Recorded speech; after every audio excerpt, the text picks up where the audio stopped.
C'est une prison à la triste réputation. L'une des plus violentes des États-Unis. À Saint-Quentin, les agressions entre détenus sont quotidiennes. Ici, plus de 3500 prisonniers purgent de très longues peines, avec souvent aucun espoir de sortie. Et au cœur de cet enfer carcéral,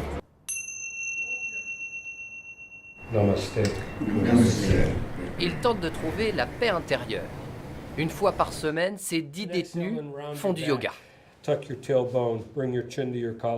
La plupart sont des meurtriers. Durant ce cours, ils apprennent à gérer leurs pulsions. Ça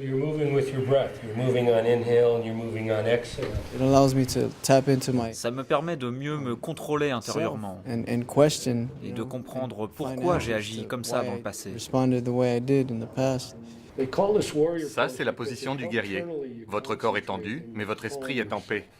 À mesure que l'heure avance, les corps se détendent, la respiration devient profonde. Au yoga, on doit rester calme, même dans des positions contraignantes. En prison, nous avons aussi énormément de contraintes. Cela nous aide à séparer l'esprit du corps, et donc de rester calme tout en agissant. Aux États-Unis, le taux de récidive à la sortie de prison avoisine les 75%. C'est pour lutter contre cette statistique que James Fox a eu l'idée de proposer du yoga aux détenus. Ils apprennent qu'ils ne sont pas seulement des prisonniers. Ils sont bien plus que cela. Et c'est le genre de choses auxquelles ils peuvent ensuite se raccrocher. Justement, c'est en dehors des murs que nous retrouvons l'un des anciens élèves de ces cours. Il a passé près de 30 ans de sa vie en prison et il en est certain, c'est le yoga qui l'a sauvé.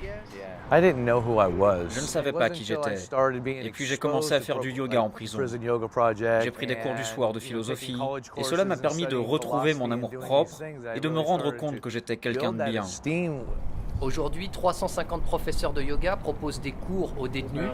Les résultats sont spectaculaires, faisant chuter le taux de récidive à 15% seulement.